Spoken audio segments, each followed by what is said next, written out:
So are we gonna talk about Terf lesbians? Recently, I saw this video by Bitnia about why there is not a lesbian grinder. That is an extremely good video. I recommend you go ahead and give that a little bit of a watch. It's amazing. But while I was watching this video, I feel as though a big elephant in the room didn't get really addressed, and I feel like we gotta talk about Terf lesbians. It's always so funny watching a cis lesbian go like, oh, I love all lesbians unless they're transgender. And I don't care if they've had bottom surgery or not. I can't talk to trans people at all. And then when I go, well, are you really a lesbian then? Then it's like, oh, you're just so sensitive. You're just being woke. No, I don't have to date all trans people. I don't have to get with you. And I just go, no. I'm just saying, like, that is a transphobic conversation to entertain at all. Because real lesbians just date women. We just call it a day. You know what I'm saying? I'm not even saying you gotta get attracted to me. I'm just saying if you're a lesbian and I'm a lesbian, but you go no because I'm trans, at what point am I allowed to say that's transphobic? You know what I mean? Selective lesbian? That's kind of strange. And in the same way I say this to like far right Republican heads, you cannot really tell if somebody's trans or not. You cannot tell if somebody is trans or not. In so many instances, in so many cases, you know how many cis women do hit on me until they find out I'm transgender? They hit on me. They want to go out with me. Sometimes we actually end up going out on dates. We don't talk about what's in my pants at all because it's irrelevant information. But I really feel like a really big part of modern lesbian culture is just like, oh yeah, something I've noticed at least on Hinge, like scrolling as a lesbian, everybody puts like the like tribadism or whatever the it's called, you know, when lesbians are getting on scissoring style. They all put that there. And I feel like in putting that there, it's a very specific and like meticulous way of ensuring, by the way, no trans people allowed. Gender nonconformity is foundational to lesbianism. If you understand our culture and history, you will know that trans women have always been included in the lesbian label and in lesbianism as a whole. Your TERF rhetoric does not impact the lesbian community because you are not a part of our community no matter how much you try. You identifying as a lesbian, if you are a TERF, does not preclude you into being a part of our community. Because lesbianism, again, foundationally encompasses gender nonconformity, foundationally includes trans women. You being a TERF is going against everything that lesbians stand up for, that lesbianism upholds, that lesbianism was created on. What annoys me about this specific rhetoric is people are using this to say that lesbians have the biggest TERF problem. Not true. As you can see, lesbians as a whole are calling out TERF rhetoric because, again, lesbianism has always included trans women. We actually are the most accepting group within the LGBTQ community for trans people, even including trans people themselves. So one bad egg is not reflective of our community. They're actually not a part of our community just because they slap on a label. And anytime there is our bad egg, we call it out. I wish other sapphics, other people of the LGBTQ community would see bad behavior and call in their own people, like us lesbians are doing with this fucking TERF. It's that easy to look at someone who shares your label, point out their behavior as problematic, and then stand up for the affected group. No, lesbians are not TERFs. The data says that we are the most accepting and inclusive. If that was not the case, that would be a time for us to call in our community as a whole and restructure our foundations and principles. But again, for the 1 millionth time, lesbianism was founded on gender nonconformity. Trans women are always accepted here. If you don't like it, you are not a part of the lesbian community. Period. Lesbian discourse online has somehow turned into a bizarre civil war where everybody is trying to write a constitutional amendment defining exactly who is allowed to be attracted to whom. So this is what I see from the outside. You have progressive lesbians who fully include trans women as women. You have lesbians whose attraction seems to be centered around certain bodies or anatomy regardless of somebody's gender identity. They just want, you know, the specific organ, you know what I mean? And then you have lesbians who are exclusively interested in cis women. Those are the three camps of lesbian that I keep keep seeing. Now, I know there's specific other kinds of lesbians. There's he, him lesbians and a bunch of other stuff. But specifically, I'm talking about these three. I want to talk about these three for a moment. Human sexuality is messy. Attraction does not arrive with this whole spreadsheet saying, all right, guys, so I'm specifically attracted to A, B, Y, X, Y, Z, and I don't like people with XY chromosomes. I don't like this person, this exact thing. People are attracted to what they're attracted to. People have different boundaries. People have different preferences. People can have incredibly specific attractions that make absolutely no sense to anybody except themselves. The issue is when your dating preference turns into this whole political philosophy about why another human being is disgusting or fraudulent or dangerous or undeserving of respect. That's why I'm having a bit of problems here. Yo, I'm so happy that I'm coming across content that I agree with. Because no, as a lesbian, I will not date a fucking trans woman. Sorry, no. Because at the end of the day, guess what? I'm attracted to women, not trans women. You heard it here first. That's so cool. Nobody has to date anybody. A lesbian does not owe a trans woman bedroom time. A trans woman does not know anybody bedroom time, actually, let's just jot that down. A cis woman does not owe anybody anything. A bisexual person, I can just put me right there, I don't even need a picture for that. A bisexual person, that's me. Haha. Doesn't know anybody anything. Also, a lot of people think bisexuality means I'm available to everybody on earth. You like everybody, right? So everybody's on the table. I don't like a lot of people. Just for reasons that I don't want to talk about. Because of their personality, maybe. Or maybe they stink. Who knows? I don't know. Attraction really cannot be legislated in any capacity. Consent cannot be negotiated through millions of Twitter discourses. It's stupid. However, this is where I have an issue. There is an enormous difference between privately saying, this person isn't somebody I'm interested in. Easy to say that, right? You can work with that. That's simple to work.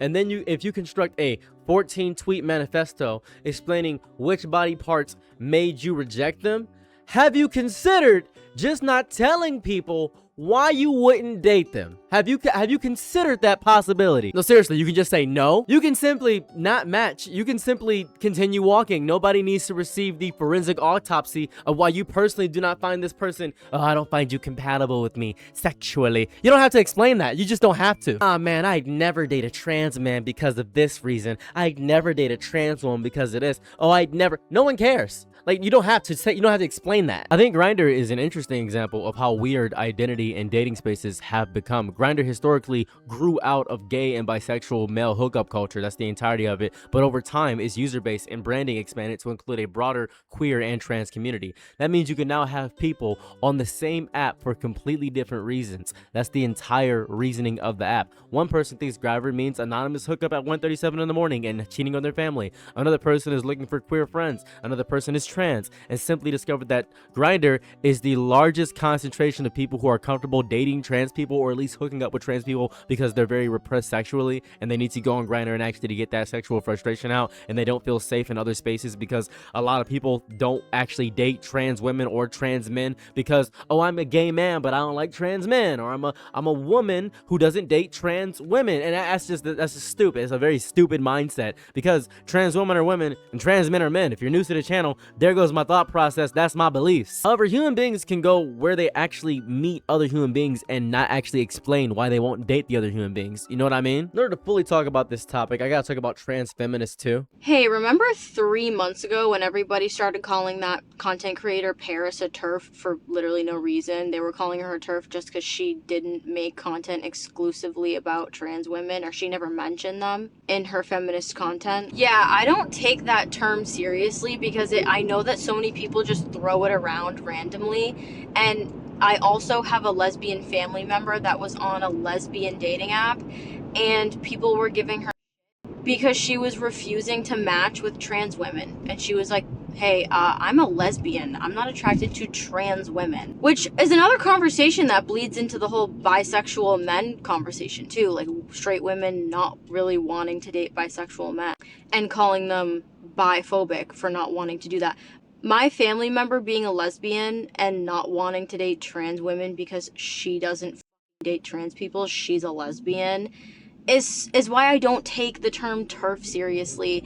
And it's why a lot of people aren't taking like the biphobic bullshit seriously, because it is bullshit. Preferences are preferences. And unfortunately, I can't take the term TERF seriously anymore because it's only used to silence actual feminists. I don't have any issues with the trans community, and I'm somebody that will fight for your right to exist in the world.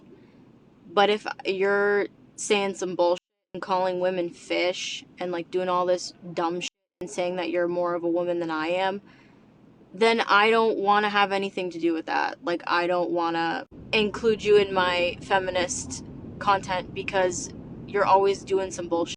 Like, whatever. Outside of that TikTok, there's also J.K. Rowling, which is just crazy to me. That's just nuts. J.K. Rowling is a horrible person, just horrible overall. But I do want to point something out. Transphobic gay men exist. Racist gay people exist. Misogynistic gay men exist. Homophobic trans people are real. Every demographic contains people who are capable of being unbelievably annoying. Being marginalized does not automatically install moral enlightenment into your skull. You're not morally better just because you're marginalized. I think a lot of people think that for some odd reason. You know what I keep hearing? Oh, this pisses me off so much. There are no trans people that think that black people are bad. There are no trans people that think this. There are no gay people that think this. There are no blank that think blank. I don't know a single person in my life that thinks this way, and I know a lot of trans and gay people. You don't know every single trans or gay person on the planet. Have you considered that? Have you considered that you don't know every single trans or gay person on earth, and that your anecdotal experience is not the greater bulk majority? Because I know trans people and gay people and lesbians who are TERFs, homophobic, and transphobic. I know people that are in that variety. I know racist gay people. I know them. They're people that I know in my life that I actively avoid. Those are people that I know. Just because you're a part of the group doesn't mean you're immune to any bigotry. Queer communities have spent decades learning this lesson over and over again. Sharing one marginalized identity does not mean everybody agrees about gender, race, class, disability, sexuality, politics, religion, or literally anything else. Social media made this much worse because private attraction has become public policy. You get out somebody saying, well, I personally don't date trans women, and suddenly there are 8,000 replies demanding they defend their dating history before the Supreme Court of lesbian Twitter. They're on TikTok praying about it, saying, "Oh, this is stupid. You won't date a trans woman? It's good that person won't date a trans woman. They're out of the dating pool. We don't have to have that bigotry in the dating pool. Thank you for outing yourself. That's great." Shaming somebody into believing in your ideology has never worked. Then somebody will also respond with something genuinely transphobic, and now the entire conversation becomes whether lesbians are allowed to have boundaries, even though no reasonable person was arguing that people should be forced into relationships in the first place. Nobody's arguing that. A bigoted, hateful, nasty, vitriolic person stated, "I don't date trans women." You don't have to force them to date trans. You don't have to do that. Right? You don't have to do that. You can just say, "Oh, good. I'm happy to know that. Thank you for expressing your disgusting opinion. I'll move on with my life now." Because interacting with rage bait doesn't make you an activist, or commenting on somebody's personal dating preference doesn't make you a better person or a better ally in any capacity. You don't do anything. Let that person be alone and stop rage baiting you. That'd be great. It takes the most inflammatory person from every side, puts them in the same digital courtroom of garbage and nonsense, and hands everybody gasoline, and then says, "All right, guys, who can start the fire first? Who's the best arsonist in the room, huh? Who's the guy? Who's the guy?" And then millions of people are debating hypothetical intercourse with strangers they're never going to meet. What is that? You're arguing about fantasy fan fiction about things that are never going to happen. Are you aware you're doing that? And also, I gotta say, why are you announcing your exclusions when nobody asks? Picture this, if you will, right? Say I'm in Chili's. I'm in a Chili's, minding my black business. I'm with my friend. Me and my friend are at Chili's. And then my friend says, "Just so everybody knows, I would never date the waiter." Okay, congratulations. He was bringing you mozzarella sticks. This is what online dating discourse sounds like to me. If someone respectfully asks about compatibility, answer respectfully, right? If somebody crossed the boundary, enforce the boundary. But making an identity out of rejecting another group of people is insane. It's like you desperately want those people to know that you have rejected them. "Oh, I don't date black people." Okay, I don't care. I don't care. I'm not trying to date you. Thank you for letting me know. "Oh, I would never date a white man. I would never date an Asian girl. I would never do this. I would never date somebody that's Native American." I don't care. Are you aware of that? You don't have to tell anybody your dating preferences unless you're choosing to date them. You're telling the entire internet, "Personally, I wouldn't date a trans person. Who? Why? Why are you saying that? What is the motivation? What is the motivation? There is a huge chasm, a Grand Canyon-sized chasm difference between protecting your boundaries and deriving social satisfaction from publicly reminding a marginalized group that you don't want them. Okay? That's all you're doing. And I think we desperately need to stop treating, sex, gender, autonomy, anatomy, presentation, and attraction as four interchangeable words, because that is where half these arguments explode, right? Somebody can recognize that a trans man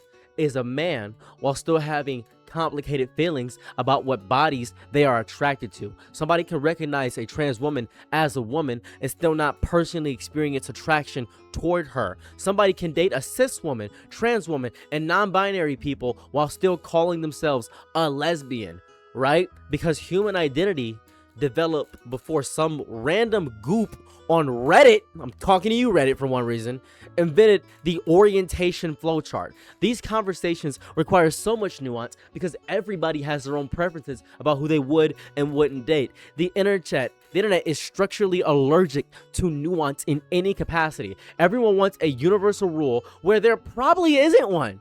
There probably isn't one. Respect people's identities, respect people's boundaries, stop demanding all this access provocatively from people in the bedroom, stop turning private attraction into public humiliation. Those four sentences, right? Those four sentences solve such an absurd amount of this discourse. I promise you it does. As a cis black guy standing outside of lesbian dating culture room, my disgustingly unearned spectator commentary, the biggest thing I keep coming back to is simply this: why does everybody need their attraction validated by strangers? You don't need a committee approving who makes you horny. Are you aware of that? You don't need to justify why somebody doesn't. Certainly you don't need to turn that preference into a theory explaining why an entire category of human beings is illegitimate in every capacity. That's just gross. Date who you want. Don't date who you don't want. Be respectful when you decline people. Defend your boundaries when somebody ignores them. And maybe, just maybe, stop treating every person you aren't attracted to as this big philosophical problem that the whole bulk of civilization needs to solve. Sometimes the healthiest possible contribution to discourse is looking at somebody, realizing you aren't compatible, saying no thank you, and going about your damn day. Have we considered that? Anyways, I probably said something insensitive during this entire video. I don't know. I'm just sick of this whole thing. Every week it's another discourse about some garbage. I don't know. If you like my rants and rambles, don't forget to like, comment, and subscribe. I do one of these every single day at 6 p.m. EST, and I also have a Patreon that you can support me on. I would appreciate that because YouTube loves to restrict my videos. With that being said, I hope you have a lovely day or night wherever you're at, and I'm out. Peace. Bye.